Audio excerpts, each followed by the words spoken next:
Children class 10 chemistry revision work lesson 1 chemical reactions and equation. आज का lesson है chemical reaction and equation. इसका हम लोग रिवीजन करेंगे। लेकिन आज का टॉपिक बच्चों, आज का टॉपिक है डिकम्पोजिशन रिएक्शंस। ठीक है, डिकम्पोजिशन रिएक्शंस आज हम लोग इसको देखेंगे। ठीक है, those reactions in which A compound splits up into two or more simpler substances are known as decomposition reaction। ठीक है बच्चों, डिकम्पोजिशन का मतलब ही होता है टूटना। ये कॉम्बिनेशन का जस्ट अपोजिट वर्ड है। डिकम्पोजिशन, कंपोजिशन मतलब टूटना, लेकिन डिकम्पोजिशन मतलब होता है टूटना। ठीक है बच्चों, तो ये बोलता है वैसा रिएक्शन जहां पर एक कंपाउंड जो होता है स्प्लिट करता है, टूटता है। कैसे टूटता? इनटू टू और मोर सिंपलर सब्सटेंसेस, यानी वो सब्सटेंस कॉम्प्लेक्स होगा, वो टूटकर छोटे छोटे सिंपलर यानी सिंपलर सब्सटेंस में बदल जाता है। तो वैसा रिएक्शन जिसमें एक कंपाउंड टूटकर छोटे छोटे सब्सटेंसेस में तब्दील हो जाते हैं, उसी को डिकम्पोजिशन या डिकम्पोजिशन रिएक्शन कहते हैं। एग्जाम्पल में हम लोग देखते हैं बच्चों कि ये CaCO3 यानी कैल्शियम कार्बोनेट है। जब इसको हम हीट करते हैं, ये बड़ा सब्सटेंस है ना, ये बड़ा सब्सटेंस है। बड़ा सब्सटेंस कहने का मतलब इसका जो वेट है, मॉलिक्यूलर वेट है, ये ज़्यादा है ना। ये अलग अलग जो प्रोडक्ट बन रहा है उसके कंपेयर में ये ज़्यादा है। मतलब कैल्शियम ऑक्साइड के कंपेयर में ये ज़्यादा वेट है, इसका मॉलिक्यूलर वेट ज़्यादा है। कार्बन डाइऑक्साइड की तुलना में इसका मॉलिक्यूलर वेट ज़्यादा है, मॉलिक्यूलर मास ज़्यादा है। ठीक है, इसलिए इसको हम लोग बड़ा कहते हैं, जो जिसका मास कम रहता है उसको हम छोटा कहते हैं। ठीक है, तो हमने क्या बोला कि वैसा रिएक्शन जिसमें एक कंपाउंड टूटकर छोटे छोटे सब्सटेंस बनता है, उसको हम लोग डिकम्पोजिशन रिएक्शन कहते हैं। जैसे हम बात कर रहे थे, कैल्शियम कार्बोनेट को जब हीट करते हैं तो ये टूटता है। टूटने के बाद कैल्शियम ऑक्साइड और कार्बन डाइऑक्साइड गैस बनता है। ये सिंपलर सब्सटेंस है, तो ये इक्वेशन डिकम्पोजिशन रिएक्शन का एग्जाम्पल कहलाता है। ठीक है बच्चों, आगे देखते हैं एक्सोथर्मिक रिएक्शन। नाम से क्लियर है बच्चों, एक्सोथर्मिक, एक्सो मतलब रिलीज होना, बाहर निकलना, और थर्मिक मतलब थर्मल यानी हीट, और रिएक्शन यानी वैसा रिएक्शन हम लोग कह सकते हैं जिसमें हीट रिलीज होता है, हीट इवॉल्व होता है। क्लियर? तो डेफिनेशन देखते हैं बच्चों, those reactions in which heat is evolve यानी release are known as exothermic reaction. वैसा रिएक्शन जिसमें हीट रिलीज होता है, प्रोडक्ट बनने के साथ साथ हीट रिलीज होता है, उसी को एक्सोथर्मिक रिएक्शन कहते हैं। फॉर एग्जांपल बच्चों, जैसे कार्बन को और ऑक्सीजन को ये आपस में रिएक्शन करवाते हैं, तो रिएक्शन करने के बाद कार्बन डाइऑक्साइड गैस बनता है, साथ साथ हीट भी हमें मिलता है। तो प्रोडक्ट के साथ साथ हीट भी रिलीज होता हो तो उसे हम लोग, उस रिएक्शन को हम लोग एक्सोथर्मिक रिएक्शन कहते हैं। मतलब कि ये जो इक्वेशन है ये एक्सोथर्मिक रिएक्शन का एग्जाम्पल है। ठीक है, अब आगे देखते हैं एंडोथर्मिक रिएक्शन। बच्चों, ये एक्सोथर्मिक का जस्ट अपोजिट है, उल्टा है ना। एंडोथर्मिक, एंडो मतलब जिसमें जरूरत होती है, आवश्यकता होती है ना, एब्जॉर्ब होता है। थर्मिक मतलब हीट। तो मतलब क्या हो जा रहा है कि वैसा रिएक्शन जिसमें हीट की जरूरत होती है, प्रोडक्ट बनाने के लिए हीट की जरूरत होती है, उसी को हम लोग एंडोथर्मिक रिएक्शन कहते हैं। हम लोग देखते हैं बच्चों, डेफिनेशन पहले देख लेते हैं।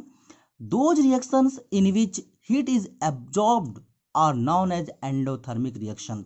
वैसा रिएक्शन जिसमें हीट एब्जॉर्ब होता हो, है ना, हम लोग कह सकते हैं प्रोडक्ट बनाने के लिए इसमें हीट का एब्जॉर्प्शन होता हो, that is called endothermic reaction. Example में देखते बच्चों, CaCO3 यानी कैल्शियम कार्बोनेट है ना। अब इसको हम चाहते हैं कि इससे जो हम प्रोडक्ट बनाए, कैल्शियम ऑक्साइड बनाए, कार्बन डाइऑक्साइड बनाए, यानी प्रोडक्ट तभी बनेगा, ये कैल्शियम कार्बोनेट से जो भी प्रोडक्ट बन रहा है यहाँ पर कैल्शियम ऑक्साइड और कार्बन डाइऑक्साइड, ये तभी बनेगा जब इसको हम हीट करेंगे। मतलब प्रोडक्ट बनाने के लिए यहाँ हीट का एब्जॉर्ब हो रहा है, इसीलिए इसको कहते हैं एंडोथर्मिक रिएक्शन, क्योंकि यहाँ हीट एब्जॉर्ब होता है, हीट की जरूरत होती है। ठीक है बच्चों, चलिए अगला देखते हैं डबल डिस्प्लेसमेंट रिएक्शन, है ना। यानी डबल डिस्प्लेसमेंट यानी दो डिस्प्लेसमेंट होता होगा, है ना। तो कहने का मतलब बच्चों, those reactions in which two compounds react by an exchange of ion. तो वैसा रिएक्शन जिसमें अगर दो कंपाउंड है तो अपने आयनों का एक्सचेंज करते हैं, एक्सचेंज यानी अदला बदली करते हैं, है ना, आदान प्रदान करते हैं टू फॉर्म, किस लिए करते हैं, टू फॉर्म न्यू कंपाउंड्स, यानी नया कंपाउंड बनाने के लिए। मतलब ये है बच्चों, मीन्स ये है कि दो कंपाउंड आपस में रिएक्शन करता है नया कंपाउंड बनाने के लिए, तो कैसे करता है, अपने आयनों का एक्सचेंजेस करते हैं, मतलब आदान प्रदान करते हैं, तो वैसे रिएक्शन को डबल डिस्प्लेसमेंट रिएक्शन करते हैं, जहाँ पर है ना आयन रेडिकल का एक्सचेंज होता है। ठीक है बच्चों, एग्जाम्पल में देख लेते हैं, BaCl2 यानी बेरियम क्लोराइड है, Na2SO4 यानी सोडियम सल्फेट है, ये आपस में रिएक्शन करते हैं, ये अपना आयन को एक्सचेंज करते हैं। क्लोरीन जो है ना, ये Na2SO4 को यहाँ पर क्लोरीन इस कंपाउंड में चला जाता है, और इस कंपाउंड से सोडियम इस कंपाउंड में चला जाता है, तो ये डिस्प्लेस हुआ, एक यहाँ गया कि यहाँ गया, दो डिस्प्लेस हुआ, इसलिए इसका नाम है डबल डिस्प्लेसमेंट, यानी आयन का एक्सचेंज हुआ, और ये बनने के बाद NaCl प्लस BaSO4 बन रहा है, यानी प्रोडक्ट बन रहा है। जहाँ आयनों का एक्सचेंज हुआ बच्चों, वो डबल डिस्प्लेसमेंट रिएक्शन कहलाता है। ठीक है, अब अगला देखते हैं प्रिसिपिटेशन रिएक्शन। प्रिसिपिटेशन रिएक्शन किसे कहते हैं, है ना, तो those reactions in which N insoluble solid is formed that separates from solution is called precipitation reaction. मतलब अगर दो कंपाउंड को हम ले लिए, दोनों कंपाउंड आपका एक्वस सॉल्यूशन में होगा, दो कंपाउंड के ले लिए, दोनों को मिला दिए, मिलाने के बाद जब रिएक्शन हुआ, तो रिएक्शन होने के बाद कुछ इनसॉल्युबल सॉलिड्स यानी कुछ अघुलनशील सॉलिड होते हैं, वो क्या होता है, सॉल्यूशन से सेपरेट हो जाते हैं, मतलब उसमें सॉल्यूबल नहीं होते हैं। रिएक्शन करने के बाद वो सेपरेट हो जाते हैं, और वो जो जिसमें रिएक्शन करवा रहे हैं उसके बॉटम में वो क्या हो जाते हैं, सस्पेंड हो जाते हैं, बैठ जाते हैं, नीचे नीचे हो जाते हैं। ठीक है, तो पता क्या चला कि वैसा रिएक्शन जिसमें प्रिसिपिटेट बनता हो, है ना, जिसमें इनसॉल्युबल सॉलिड्स बनता हो, तो उस रिएक्शन को प्रिसिपिटेशन रिएक्शन कहते हैं। फॉर एग्जांपल बच्चों, जैसे हम बेरियम क्लोराइड और सोडियम सल्फेट को रिएक्शन करवाएंगे, ये दोनों एक्वस सॉल्यूशन में हैं, ये दोनों को रिएक्शन करवाएंगे तो NaCl भी सॉल्यूशन बनेगा, लेकिन इस सॉल्यूशन बनने के साथ साथ कुछ इन सोल्यूबल सॉलिड्स बनेंगे, जिसका नाम BaSO4 है, वो क्या होंगे, वो नीचे की ओर बैठ जाएंगे। ठीक है बच्चों, बॉटम में बैठ जाएंगे। तो जहाँ पर इनसॉल्युबल सॉलिड्स यानी प्रिसिपिटेट बनता है, उसको प्रिसिपिटेशन रिएक्शन कहते हैं। चूंकि ये रिएक्शन में प्रिसिपिटेट बन रहा है, BaSO4 वाइट PPT है, वाइट प्रिसिपिटेट है, इसलिए ये इक्वेशन क्या है ना, प्रिसिपिटेशन रिएक्शन का एग्जाम्पल है।